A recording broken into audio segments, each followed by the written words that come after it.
Viewers, in another focus story tonight, the Citigroup, all the way from the US, has made an observation that India, despite having the fastest growth rate among large economies around the world, will not be able to create enough jobs.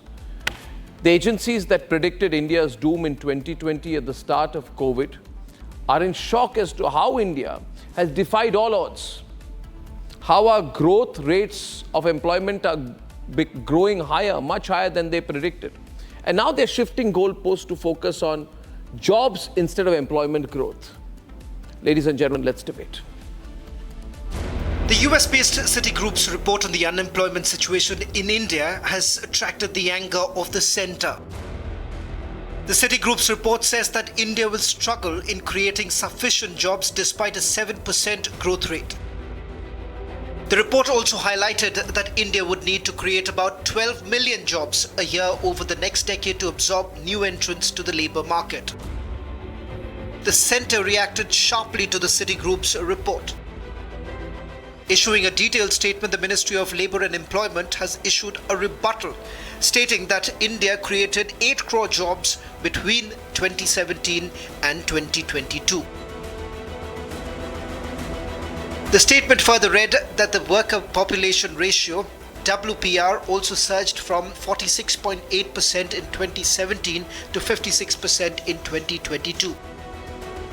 Economic experts too said that such reports were not credible enough to warrant an alarm.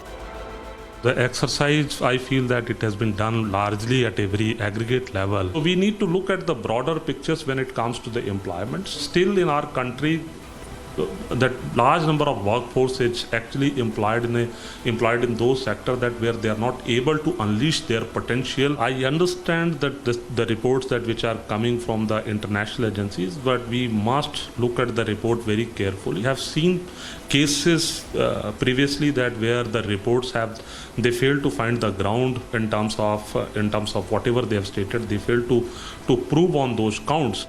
But the focus is on the timing of the US-based group's report, which has emerged 2 weeks ahead of the budget session in Lok Sabha. Will the issue of unemployment, which was at the epicenter of the 2024 Lok Sabha campaign, once again take center stage? And will the government's factual retort work in time?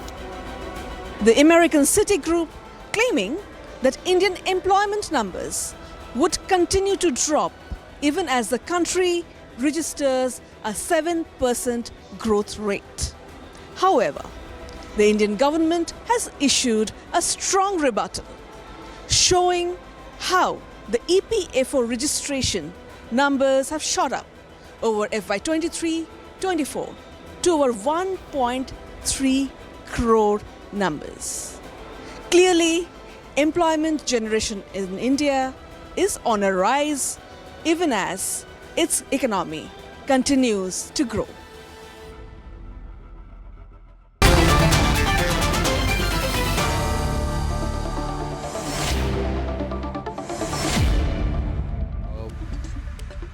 Okay, ladies and gentlemen, I have with me to start with Santosh Mehrotra, a very, very distinguished economist and a visiting professor of economics at the University of Bath, presently in the UK. He's been part of multiple policy forums over the years and decades in different forums across the country. Kishore Subramaniam, very well-known financial analyst and macro expert, is with us tonight. And I think PK Basu is just going to get settled in and is joining us right now. PK, everyone knows him, great macro voice and a political commentator, political and economic commentator, is not appearing on behalf of any organization tonight. Glass half empty or half full? Dr. Basu, people are confused. Can you hear me, Dr. Basu? People are getting confused now. Kishore, government says the growth rate of employment is going up. Citibank and others say going up but not good enough, not generating enough jobs. Depending on which side of the political spectrum you're going to hang on to one view. What's your take? Which view should we hang on to? Okay, Arnab, good evening to Mr. Mehrotra and Mr. Basu. Yes. Let me first say that 4.7 crore jobs have been created in 1 year, and this is a credible data source. This is not some private institute, this is RBI. And they have used efficient methodologies to find out that, and 4.7 crores is a significant number. If you look at the labor force participation, that has increased. You also need to understand that in a growing economy like India, the gig economy is also growing. So there is a lot of chances that a lot of people are not going to be enrolled in the EPFO. But if you look at the EPFO data, which is a very clear-cut understanding that if you don't have a job, you don't have a PF. So the monthly data that's coming out is anywhere between 1 million to 1.4 million additions. So Citibank's data says we need about 12 million jobs a year, where India would be able to generate 9 million. So they are quoting a gap of about 3 million. I definitely disagree with that, though I don't have the data, as in I do not do the data at a macroeconomic level. But let me tell you that if the EPFO data is something to go by, we are generating more than 12 million jobs, point number one. And 23-24, 4.7 crore jobs created. That's amazing. And if you look at the growth rate of job, that's at 6%. Last year, it was at 3.2%. You see, this is where people start getting confused, viewers. When you have an articulate speaker, reasonably aggressive, reeling off numbers, and you start getting convinced, you're saying government's doing a great job, then why are people like Santosh Mehrotra such cynics? Why do they look at the negative side of everything? Why do they join hands with foreign organizations? What does Citigroup know, which the Reserve Bank of India doesn't? Dr. Mehrotra. What, Dr. Mehrotra? Arnab, one point to be added, let us not forget the Hindenburg report. That was a foreign report. So we know where the state is when it comes to a foreign report. Please don't equate Hindenburg with Citibank now. You know, we have to draw a line somewhere. Please. I mean, please don't. Yes, thank you. Dr. Mehrotra, RBI data has not been taken into account. The Ministry of Labour and Employment has criticized this report for using private data sources with non-standard employment definitions and less robust sampling compared to official PLFS data. You will agree with me that the periodic labour force survey data should be the last word. Let me tell you that I actually use PLFS data a lot, but I also use CMI data. So I'm aware of the weaknesses of both. So if you will give me a chance, I will explain to you. However, let me dispel one source of confusion. RBI collects no data on this subject, none whatsoever. The CLEMS database is generated by an economist, a friend of mine, who used to work at the Institute of Economic Growth. And this is under an RBI project, but they use PLFS data. And prior to that, they were using other NSSO data. PLFS and prior to that, it's the NSSO which has always generated the labor force surveys. The second source I mentioned was CMI. Now, the important point that has to be remembered, Arnab, is the following. That let's just be very clear about what the Citigroup is saying and where I agree with them, and that should be also made very clear. First of all, there is no question that 5 to 6 million young people are joining the labor force each year, and in addition, you have a backlog or a stock of hundreds of millions of people in agriculture who need to be pulled out. That's number two. Number three, you had a stock of unemployed in 2012, which was 10 million, which had risen already in 17-18, according to PLFS, to triple that, to 30 million. And since then, unemployment has actually worsened. And so Citigroup, secondly, is spot on in saying that the growth rate of 7%, and the fact of the matter is that is not enough. And all economists who work on both the macroeconomy as well as jobs say that nothing short at this stage of 8.5% is needed in order to generate at least 10 to 12 million jobs that are needed, taking into account the three groups that I mentioned. So, you know,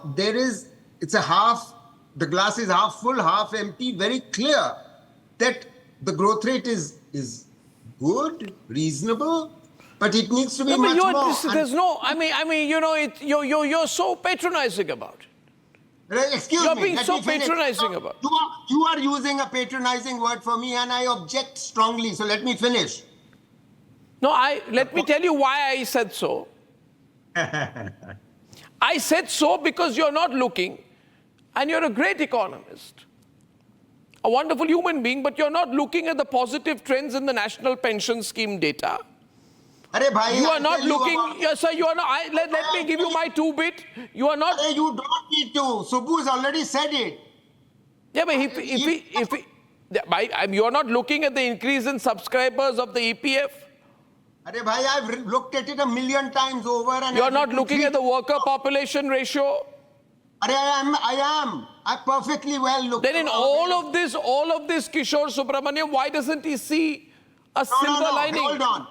No, hold on. Because Subbu, you are only repeating what Subbu has said. So I have to clarify on both those points. The WPR increasing. Just be sure that what has happened is the following. Why is the WPR increasing in the last 4 years?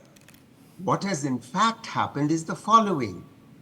That millions of workers left urban areas as reverse migration started in 2020, and it went on for the next 3 years, and we added 60 million workers to agriculture. So of course, 60 million workers were added to agriculture in a matter of 3 years, which has never happened in India's history.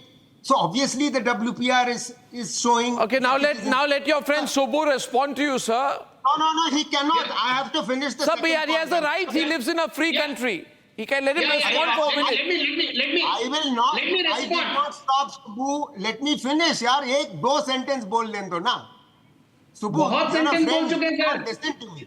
यार खत्म कर रहा हूँ. 2 sentence तो बोल लें दो. इतनी देर में तो खत्म कर सकता हूँ. बोलिए सर. आराम से बोलिए. हाँ, तो भाई देखो बड़ी सीधी सी बात ये है कि जो आप ईपीएफओ का डेटा साइट कर रहे हो वो ईपीएफओ का डेटा एम्प्लॉयमेंट डेटा नहीं, वो it tells you about the formalization in new jobs. It is formalization. That's all I was about to say. That's wrong. If you want, I will explain this to you, but not in a TV show. I've written about this 3 Okay, times. now let Subbu respond. I'm running short of time, sir. Thank you. Yeah. Okay. So let me respond. Mr. Mehrotra, I have huge respect for you and your understanding of data, but let me also tell you that EPFO is formalization, and I understand it pretty well. I hope you respect the fact that I understand it from the bottom of it. Point number 1. Point number 2, you need to understand that this is the fastest growing economy in the world at 7%, when the global headline inflation world over is rising and they are not able to taper it down. You have seen the Fed stance, while India is the only country which has been able to bring it down and give this growth opportunity. And let me also correct you on one point where you told there is a reverse migration that happened in 3 years. It did happen, and it has never happened in the history. You're correct. But the fact of the matter, COVID also never happened in the history. So reverse migration was a fundamental caused by COVID. So you need to give credit to the government of the day for the fact of the matter that the rise in GDP at this rate after 2 bad years, consecutive bad years, historically unknown for, we have had huge data. See, there is a lot to be done, but we need not do things like the Manrega stuff or the freebie stuff, which will increase the job status, but we need to do true economy and MSME growth and credit capital growth, which will actually lead to actual employment, and that is truly reflected in EPFO by new subscriber addition, and you can't deny on that. And you can also add the NPS. I can. No, you can't. You may. See, this is like picking Okay, we've had everything.